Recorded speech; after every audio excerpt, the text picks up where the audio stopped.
안녕하세요. 최동석입니다. 벌써 주말이 됐습니다. 시간이 아주 너무 빠르게 가죠. 어, 직무설계 모형을 이렇게 쭉 들여다보다가 또 써야 되고 그러니까 시간 가는 줄 모르고 시간을 보내고 있습니다. 한강 작가가 노벨 문학상을 탔다는 소식을 듣고 저도 깜짝 놀랐습니다. 노벨 문학상이든지 그 노벨상을 타는 경우에 비교적 젊은 사람들한테는 잘 안 주잖아요. 그가 살아온 인생 전체를 쭉 보고 그 관찰해서 최소한 60이 넘어야. 근데 50대 초반에 이런 상을 받았다는 것은 엄청난 내공이 우리 한국 사회에 있었다는 걸 말해주는 거죠. 보통 일이 아닙니다. 그래서 오늘은 그 한강 작가의 노벨 문학상 이야기는 아주 조금 시작만 하고 다음 시간에 본격적으로 뭐 한 강의를 후회는 아니고 정규 강의로 한번 해보겠습니다. 한강의 문제의식이 사실은 인사조직론과 이렇게 연결되어 있습니다.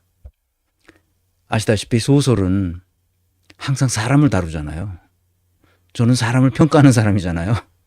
그러니까 소설 속에 나오는 인물들이 어떤 문제의식을 가지고 있는지, 그건 작가의 문제의식이기도 하죠.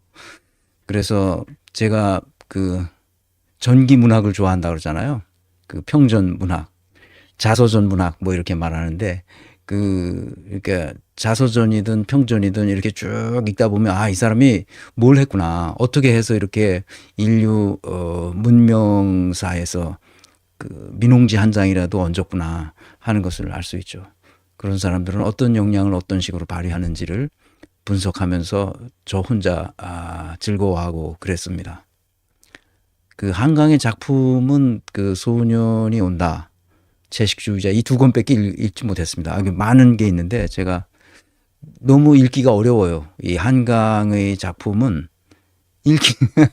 읽을 때 눈물이 나서 내가 사실 읽기가 어려운데, 눈물이 난 작품은 저한테 좋더라고요. 나중에 나이 들어서 보니까 내가 한강의 이 책을 냈다, 소년이 온다 이런 걸 다시 쭉 훑어보면서 다시 또 눈물이 났습니다. 눈물이 나는 건 나한테 좋더라고요. 왜냐하면 내 눈이 건조해져 가지고 뭡니까 그 안과 선생님이 이거 안약을 넣어야 된다고. 근데 눈물이 이렇게 나면 안약을 안 넣어도 돼요.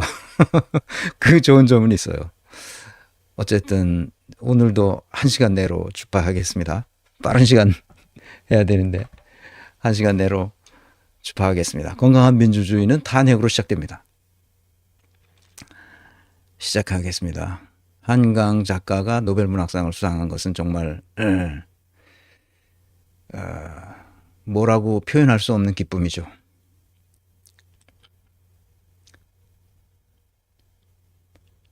그의 산문은 잔혹한 권력에 맞서는 힘이다.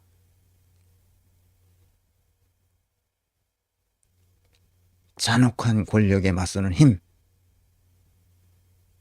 그게 바로 제가 하려는 그 건민의 목표이기도 합니다. 그 힘을 길러서 국가를 바르게 세우자. 그게 목표이기도 합니다. 소년이 온다를 제가 읽고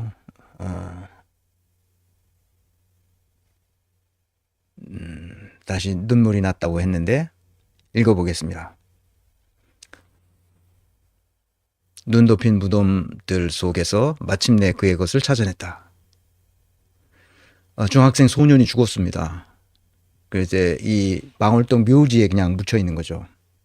엉성하게 묻혀 있는데 나중에 2000년인가 그 김대중 정부 들어서서 국립묘지가 됐죠. 그래서 망월동 국립묘지를 다시 설계해서 그 묘지를 이제 그 시신들을 다 옮기는 겁니다.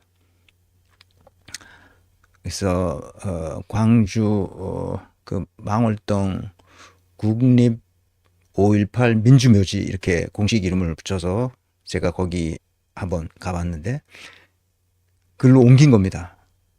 그래서 눈도 빈 무덤들 속에서 마침내 그의 것을 찾아냈다. 오래전에 찾았던 망월동 그 묘에는, 그의 묘에는, 망월동 묘에는 옛날 묘지죠.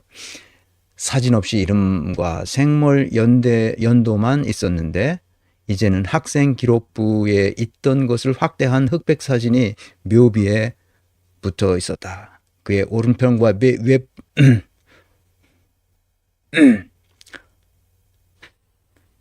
그의 오른편과 왼편 무덤은 모두 고등학생들 것이었다. 아마도 중학교 졸업 사진일 검은 동복 차림의 앳된 얼굴들을 나는 들여다보았다. 어젯밤 그의 형은 계속해서 말했다. 제가 잠깐 책을 가져오겠습니다. 어젯밤 그 형은 계속해서 말했다. 동생이 운이 좋았다고. 총을 맞고 바로 숨이 끊어졌으니 얼마나 다행이냐고. 그렇게 생각하지 않느냐고. 이상하게 열기띤 눈으로 내 동의를 구했다. 동생과 나란히 도청에서 총을 맞았으며 동생과 나란히 묻힌 고등학생 하나는 바로 안 죽고 살아있다가 확인 사살을 당했던 모양이라고. 이장하면서 보니 이마 중앙에 구멍이 뚫리고 두개골 뒤쪽은 텅 비어 있었다고 말했다. 머리가 하얗게 센 그 학생의 아버지가 입을 막고 소리 없이 울었다고 한다. 이걸 조금 더 읽어드리려고 했는데 나는 가방을 열었다. 이어서 조금 몇 문장 더 읽어드리겠습니다. 나는 가방을 열었다. 가지고 온 초들을 소년들의 무덤 앞에 차례로 놓았다. 한쪽 무릎을 세우고 쪼그려 앉아 불을 붙였다. 기도하지 않았다. 눈을 감고 묵념하지도 않았다. 초들은 느리게 탔다. 소리 없이 일렁이며 주황빛 불꽃으로 빨려들어 차츰 우묵해졌다. 한쪽 발목이 차가워진 것을 나는 문득 깨달았다. 그의 무덤 앞에 쌓인 눈더미 속을 여태 디디고 있었던 것이다. 젖은 양말 속 살갗으로 눈은 찬찬히 스며들어왔다. 반투명한 날개처럼 파닥이는 불꽃의 가장자리를 나는 묵묵히 들여다보고 있었다. 다음 시간에 이 한강 이야기를 조금 더 해보고 싶은데 나는 광주에 3번 갔습니다. 제 생애를 통해서. 부산에는 뭐 실수 없이 많이 갔죠. 부산에는 사업체도 있고 사업체가 많이 있어서 거기 컨설팅도 하러 갔고 자문 교육 뭐 이런 거를 부산 또 휴가도 부산에 가서 몇 번 보냈고 거기 해운대 앞에 있는 그 조선호텔인가요? 거기 거기서 무슨 국제적인 회의 뭐 또 국내에서도 그 회의를 많이 하고 그래서 부산에는 많이 갔었습니다. 근데 광주에는 제 생애 딱 3번 갔었는데 그 얘기는 다음 시간에 하기로 하고 이 소년이 온다 해서 소년은 그냥 소년이 아니고 우리가 생각했던 그 우리 사회의 부조리, 우리 사회의 억압과 착취, 폭력 이런 것을 저항하는 정신이죠. 그 정신이 온다는 거예요.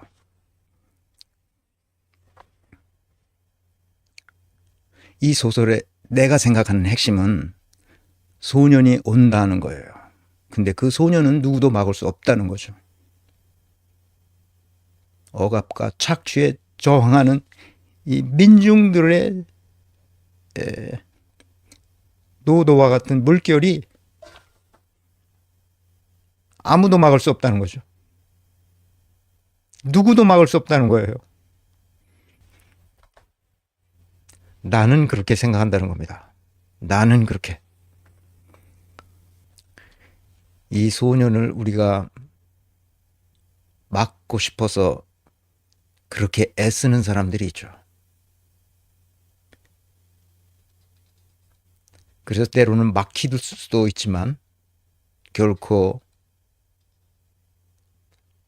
막지 못할 겁니다. 이 소년을 막으려는 무수한 세력들이 지금까지 있었죠.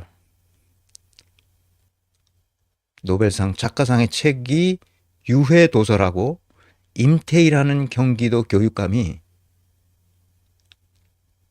한강 작가의 책을 각 학교에서 폐기 처분하라고 했어요.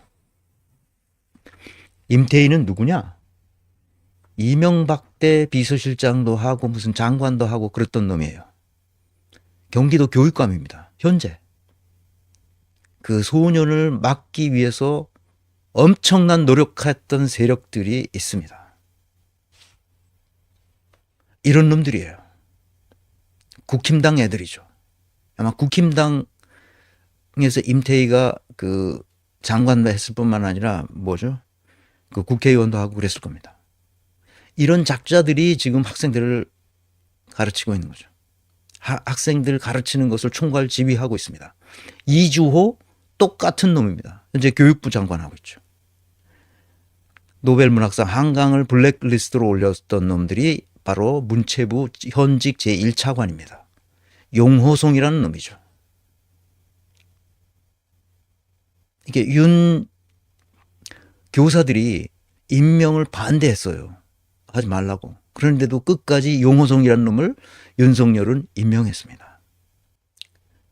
교육감 잘 뽑아야 됩니다. 고위 공직자들을 우리가 잘 뽑아야 됩니다. 이대로 나서는 안 됩니다. 서울 교육이 중요합니다. 서울 교육감을 잘 뽑아야 합니다. 그래서